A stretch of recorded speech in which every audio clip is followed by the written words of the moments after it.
Previously on Lost.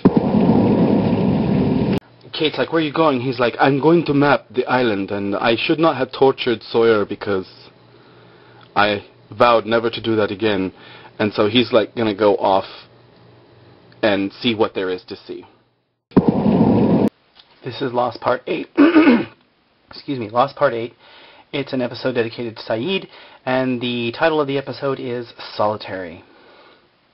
I want to apologize right away. I'm sorry if the camera is shaky on this one, guys, in this little clip. I'm doing this after the fact that I recorded everything else and forgot that I hadn't left this scene out. So I'm holding the camera as I'm speaking, so I apologize. Saeed has this picture of this woman named Nadia, and you don't know until this episode what it's about. Anyway, so he's out on the beach. He's already left camp. He's out at the beach and he's looking at it, and then all of a sudden he's like, what's this? And he sees, this is really hard to do with two hands, that there's this cord like buried in the sand, and it goes all the way out into the water, but then it also goes all the way out over here into the jungle. So he decides to like grab the cable, it's a cable, and like pick it up and like try and follow it into the jungle to find out where it's going to lead.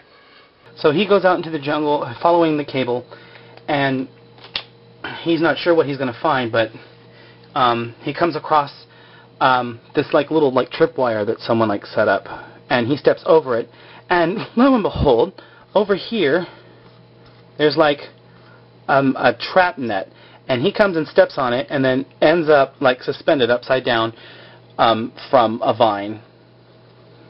So, and he hangs there for several hours.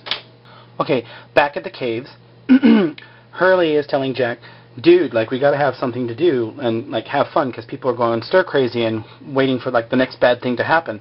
And Jack's like, I'm trying to keep us all alive, and so like if you wanna like, you know, I don't know, go play tiddlywinks or something, then you know that'd be great. Anyways, an important fact about this episode is the first time that we see Ethan, he's supposed to be one of the crash survivors, and he's helping Locke hunt and blah blah blah blah. Well, they bring suitcases to Hurley and say, why don't you go through and see what's there? And Hurley in it finds golf balls and golf clubs, and he ends up building a golf course so that everyone can like go and have fun. And so that's what that's all about. The reason that he has an evil face and no other people have faces is poignant. I don't know if I want to reveal whether or not, if you've never seen Lost, then I'm not going to reveal that, but if you've seen Lost, then you know why he has an evil face. Okay. In all of Saeed's flashbacks, you find out that he was an officer in the Republican Guard. Surprise. This is supposed to be his arm up, like, saluting.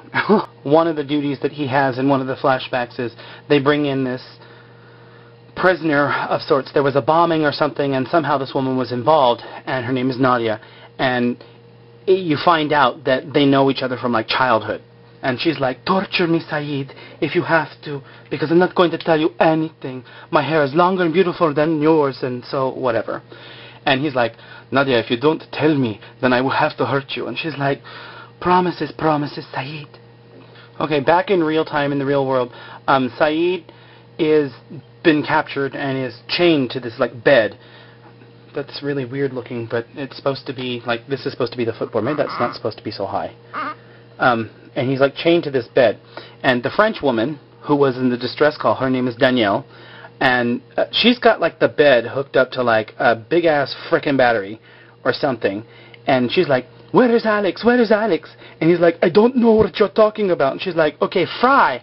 And so there's, like, it's hooked up to something, and she like takes a cable and like connects it or something like that, and he's getting all like shocked, and he's like, please stop, my hair's already kinky.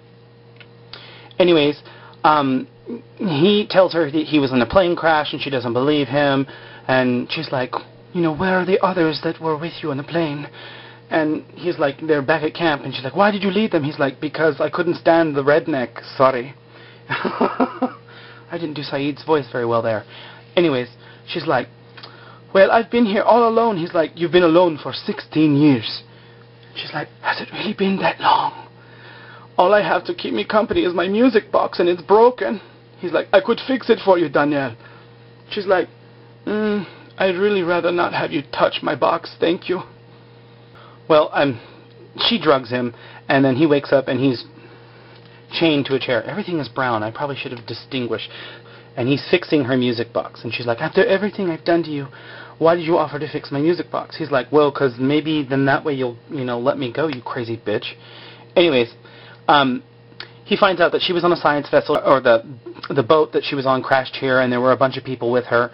And she said, they got sick and basically went crazy because the others took them and I guess made them sick. And he fixes the music box, and she's like, thank you so much. Anyways, they hear a growl coming from outside. By the way, they're in like this big, deep, frickin' like dugout hole, okay? So like the ground is like way up here. Can you see that in the video? Okay, good. And so there's like a ladder in her little like hideout. And she hears a growl out here. And so she grabs a gun and like heads up to go find out what's going on. She's like, if we're lucky, it's one of the bears.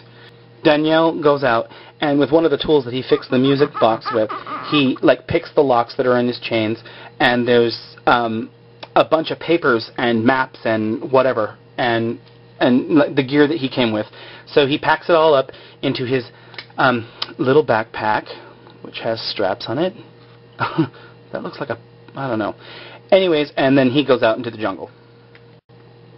In the last flashback for Saeed, he was told by his superior officer to like execute her, and he doesn't want to do that because he's grown to like her and realizes that even if she is a traitor to her own country, that she doesn't deserve the stuff that she's going through, and he helps her escape. So back in normal time, Saeed's running through the jungle. Oh, I forgot to mention that there was a gun in the shelter that he took with him. And he finds Danielle, and she's got a rifle too. And they end up, this is going to be bad, but just go with me on this. She's got her gun pointed at him, and he's got his gun pointed at her. And he's like, don't do it, and she's like, still got the gun pointed at him. So he pulls the trigger, and she's like, the firing pin has been removed. He's like, you have to let me go, and she's like, I can't, I'm all alone. He's like, well, come back with me to the people where I come from. And I've been holding on to the picture of Nadia, and I realized that the more I hold on, the more I push others away. And she's like, but Saeed, you're crazy. So go. Leave me alone. She agrees to let him go because she kind of feels sorry for him and whatever. But she tells him to the people that you're going back to, watch them closely. I guess kind of hinting that if they get sick, you may need to kill them. He asks, have you seen other people on the island? And she says, no, but I hear them out in the jungle. They're supposed to be in the jungle, guys. Sorry. This is like tall overgrowth. And she hears whispers out in the jungle. The last scene is Saeed out in the jungle trying to make his way back to the camp, and then all of a sudden he starts hearing whispers. And that's really all you need to know about that episode. It was kind of dull.